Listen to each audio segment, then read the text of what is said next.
बिस्मिल्लाहिर्रहमानिर्रहीम। आज का आपका जो टॉपिक है वो ऑब्जेक्टिव रेजोल्यूशन 1949 है। जैसा कि ये मैंने discuss the important provisions of objective resolution 1949। तो ऑब्जेक्टिव रेजोल्यूशन जो थी वो पाकिस्तान बनने के बाद जो है वो पेश की गई। तो Pakistan came into being on 14 August 1947. All the time of creation of Pakistan, there was no any constitution in Pakistan. Pakistan बनने के बाद कोई कॉन्स्टिट्यूशन तो नहीं था हमारे पास। तो कायदे आज़म ने जो है वो 1935 का जो एक्ट था उसमें कुछ सर्टन अमेंडमेंट करके एक रियासत के मामलात को आगे चलाने के लिए जो है वो इम्प्लीमेंटेशन की कि ताकि फंक्शंस ऑफ स्टेट जो हैं वो चलाए जा सकें। तो अब ये जो ऑब्जेक्टिव रेजोल्यूशन 1949 है, जो पाकिस्तान के पहले प्राइम मिनिस्टर थे, the first prime minister of Pakistan Liaquat Ali Khan, उन्होंने ये पेश की थी। और ये जो पहली कॉन्स्टिट्यूशनल असम्बली थी पाकिस्तान की उसमें ये पेश की गई और 12 मार्च 1949 को जो है वो ये करारदाद मकासद जो है ऑब्जेक्टिव रेजोल्यूशन ये मंजूर हुई। तो अब इसके जो है हम सैलेंट फीचर्स जो हैं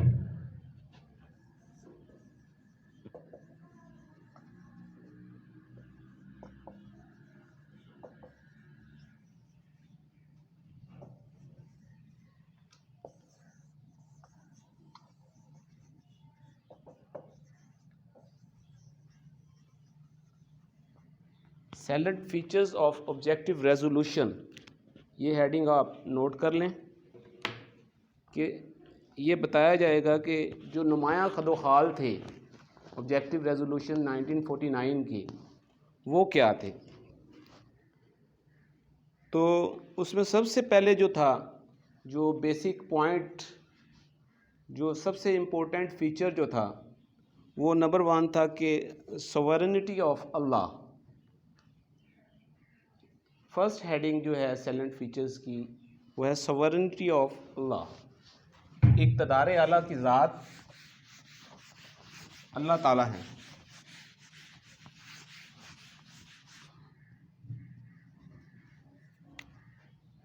नंबर 1 है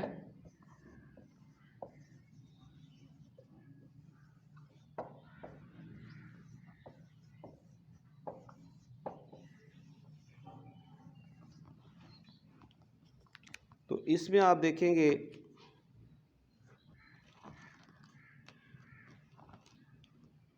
कि sovereignty belongs to Allah Almighty alone, but He has delegated to the state of Pakistan and through its people to be exercised as a sacred trust within the limits imposed by Him।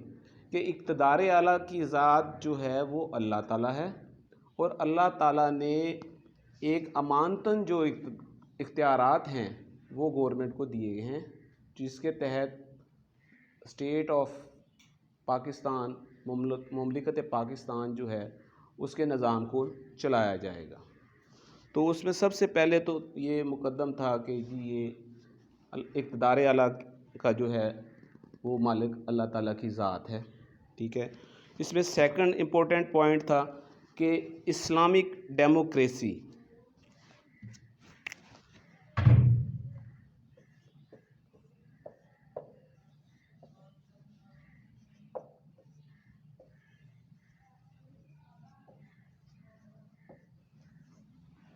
इस्लामी तर्ज़ जमहूरियत जो है वो परवान चढ़ाया जाएगा। State will exercise it's power and automatically through the elected representative of the people and Islamic democracy will be exercised in the country. ठीक है। उसमें ये एक अहम पहलू ये भी था कि जो इस्लामिक डेमोक्रेसी है, इसके तहत जो मुल्क में निज़ाम हुकूमत चलाने के लिए इम्पोर्टेंट थिंग जो है, उसके तहत अवाम जो है वो अपने रिप्रेजेंटेटिव का इंतखाब करेंगे, जिनके ज़रिए निज़ाम हुकूमत चलाया जाएगा। उसके बाद इसका तीसरा अहम जो है वो फीचर है इस्लामिक प्रिंसिपल्स। इस्लामी असूल जो हैं वो इस मुल्क के फंक्शंस को चलाने के लिए, इस मुल्क में जो बाशिंदे रह रहे हैं उन पर जो इम्प्लीमेंटेशन की जाएगी वो इस्लामिक प्रिंसिपल, इस्लामी असूलों के मुताबिक जो है इस मुल्क के निज़ाम को चलाया जाएगा। और इसके बाद हम डिस्कस करेंगे इसका जो नेक्स्ट फीचर था कि Islamic way of living. Pakistan में जो बाशिंदे, जो शहरी यहाँ पर रह रहे हैं, उनका वे ऑफ लिविंग जो होगा वो इस्लामिक होगा।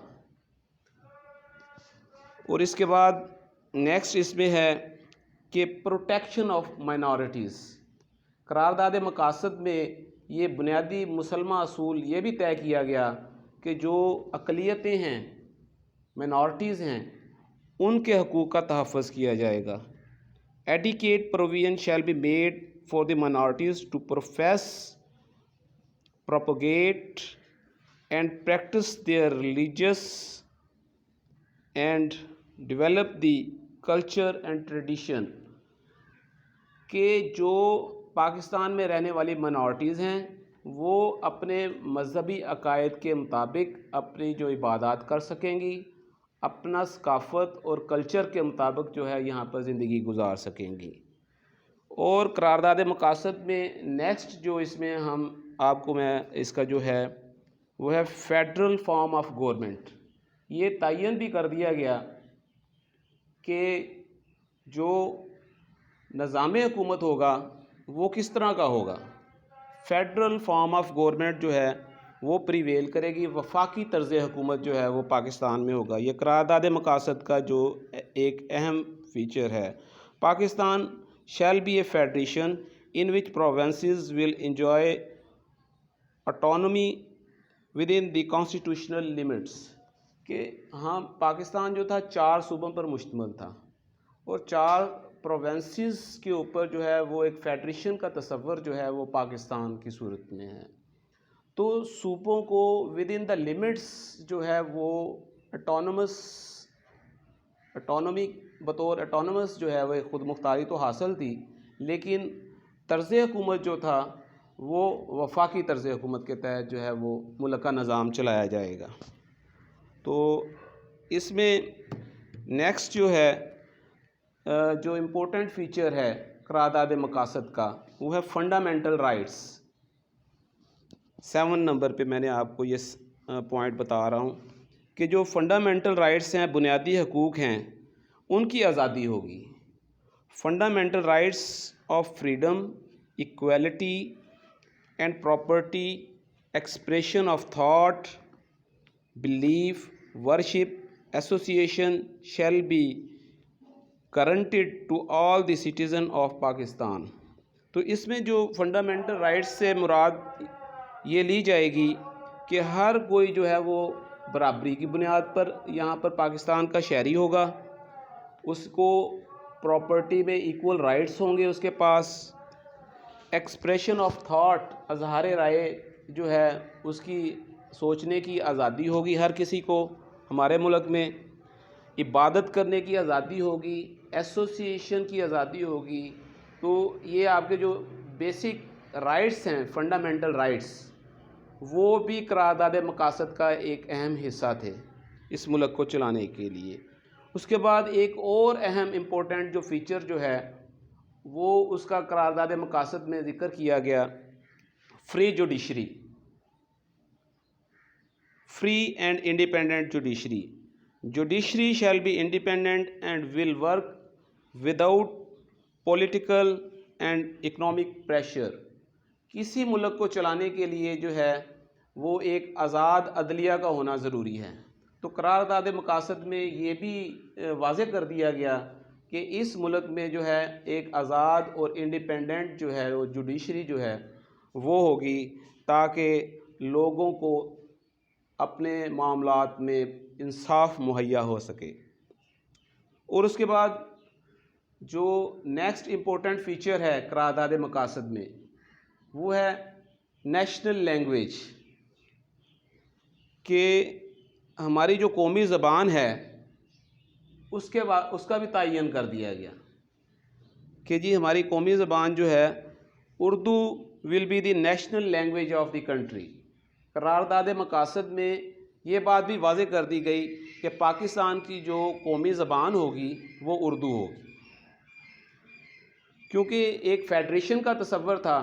तो फ़ेडरेशन को जो चारों प्रोविंसेस में मुख्तलिफ मकामी जो ज़बानें थीं, वो फ़ेडरेशन के अंडर जो है उर्दू को वो कौमी ज़बान करार दिया गया।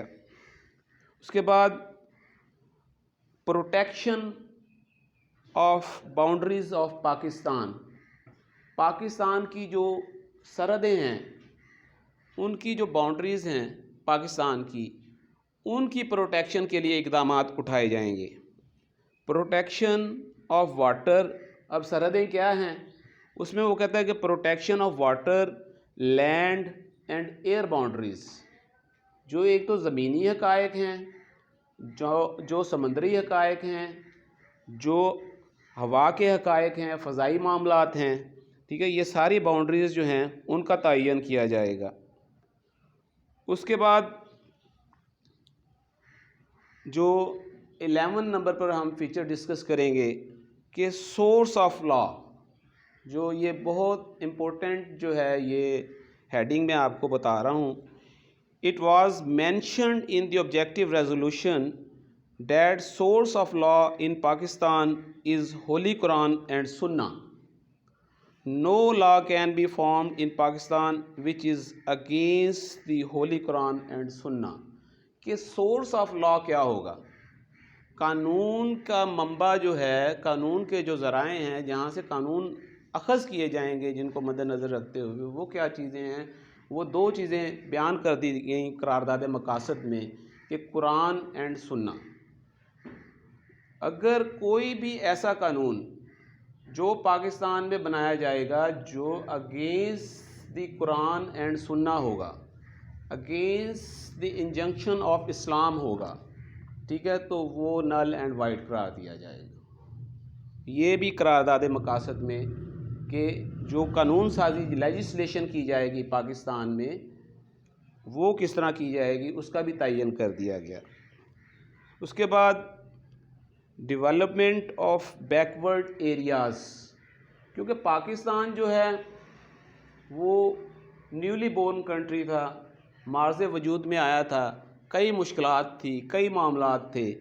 तो करारदाद मकासद में ये भी वाज़े तौर पर एक पॉइंट रखा गया कि जो बैकवर्ड एरियाज़ हैं, जहाँ पर कोई इतनी डेवलपमेंट नहीं है, तो वहाँ पर जो है डेवलपमेंट की जाएगी।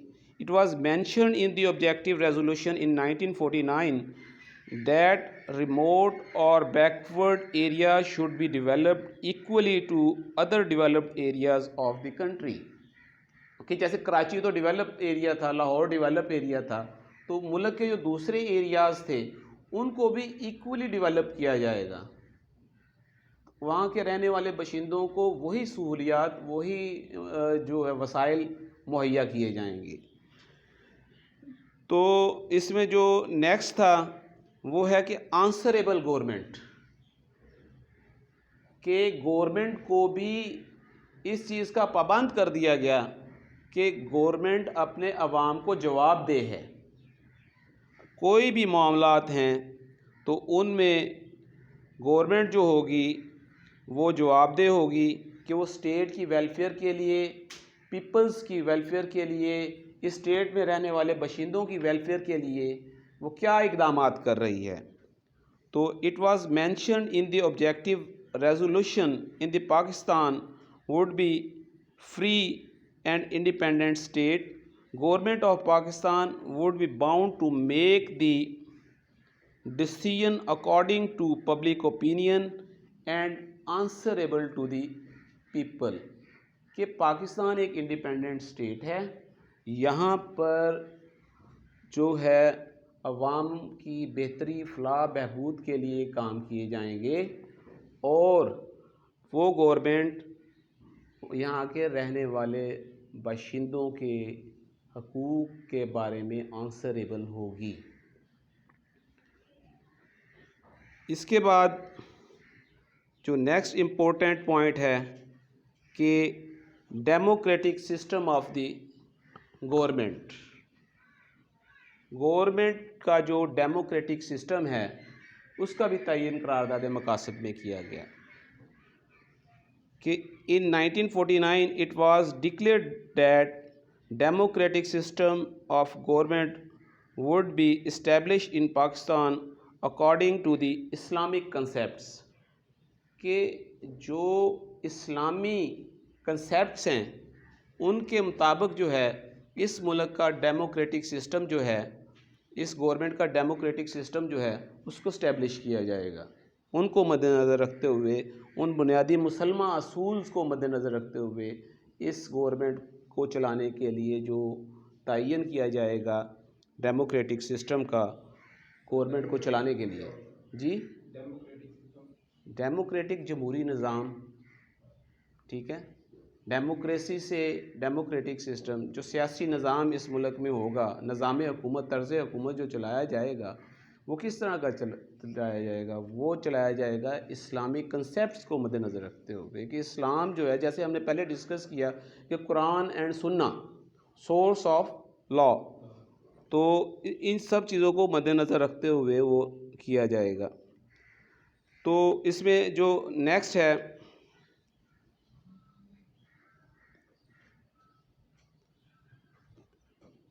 वो है कि नेशनल डेवलपमेंट, जो 15 नंबर पर हम हेडिंग डिस्कस कर रहे हैं इसमें, कि जो कौमी सतह पर तरक्की की जाएगी नेशनल डेवलपमेंट के लिए जो असूल मुतय्यन किए जाएंगे वो किस तरह होंगे।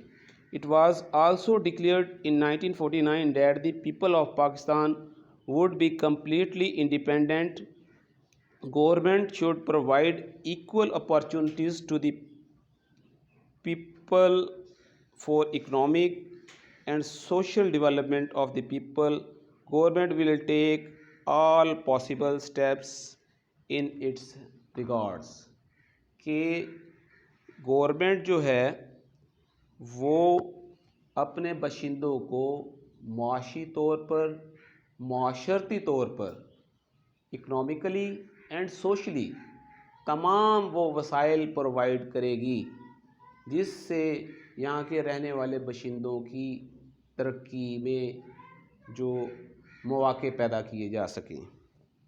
तो ये हमने जो है 15 पॉइंट्स जो हैं इनके डिस्कस किए हैं आपको, कि करारदाद मकासद में जो इसके सैलेंट फीचर्स हैं वो बुनियादी तौर पर 1949 में first prime minister Liaquat Ali Khan ने ये करारदाद मकासद पहली कॉन्स्टिट्यूशनल असम्बली में पेश की।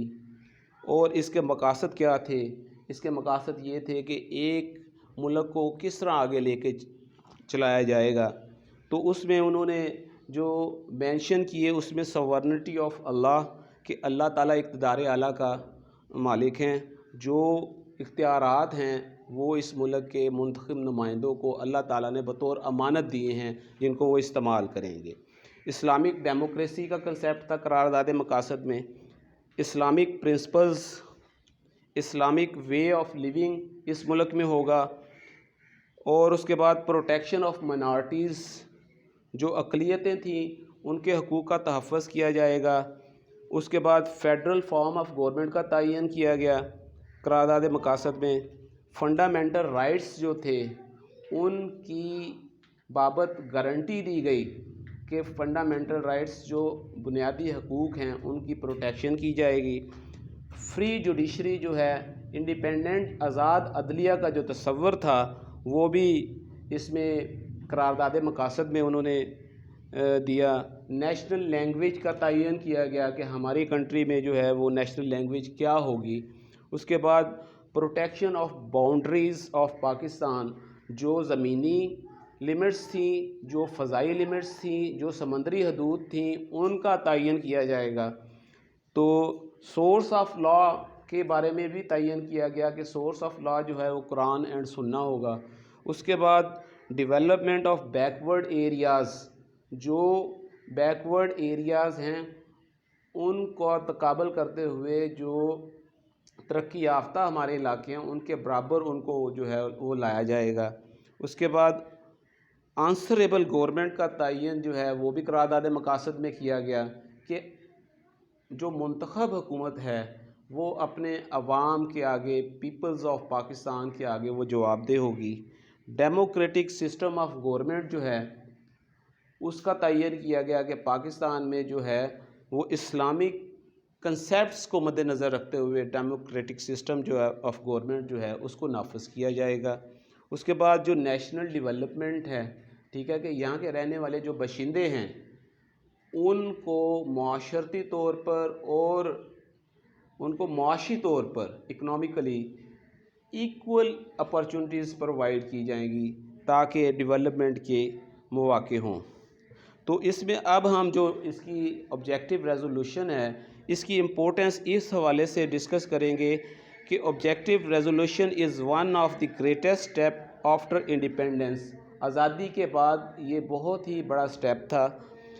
The objective of establishment of Pakistan has been achieved by the Muslims of South Asia through this resolution.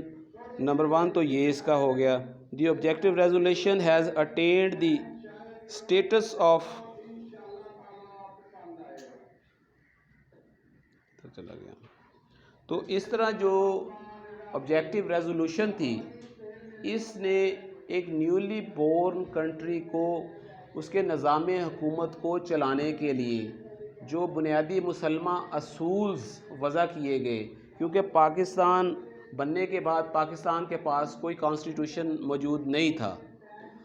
तो कायद आज़म मोहम्मद अली जिन्ना ने इब्तदाई तौर पर 1935 का जो एक्ट था उसमें कुछ सर्टन अमेंडमेंट्स तरमीम करके मुल्क का निज़ाम हुकूमत चलाया। उसके बाद 1949 में first prime minister of Pakistan Liaquat Ali Khan ने करारदाद मकासद जो है ये ऑब्जेक्टिव रेजोल्यूशन ये फ़र्स्ट कॉन्स्टिट्यूशनल असम्बली में उन्होंने पेश की। तो अब उसके बाद इसका मकसद क्या था कि एक न्यूली बोर्न कंट्री के लिए एक समत का तयन कर दिया जाए कि उसको किस तरीके से चलाना है। तो ये इसमें ऐसे कवानीन वज़ा कर दिए गए, ऐसे मुसलमा असूल वज़ा कर दिए गए। इसके हमने आज खदोखाल, बुनियादी खदोखाल, साइलेंट फीचर्स डिस्कस किए हैं जिनको मद्देनज़र रखते हुए ये मुल्क आगे चला और इन्हीं करारदाद मकासद को ऑब्जेक्टिव रेजोल्यूशन को मद्देनज़र रखते हुए 1973 का कॉन्स्टिट्यूशन जो है जो इस वक्त मौजूदा तौर पर पाकिस्तान में प्रिवेल कर रहा है तो उसका अमल लाया गया।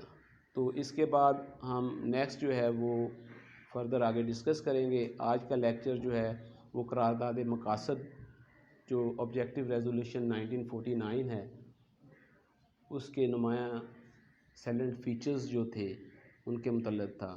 तो थैंक यू। इसको ऑफ कर दें।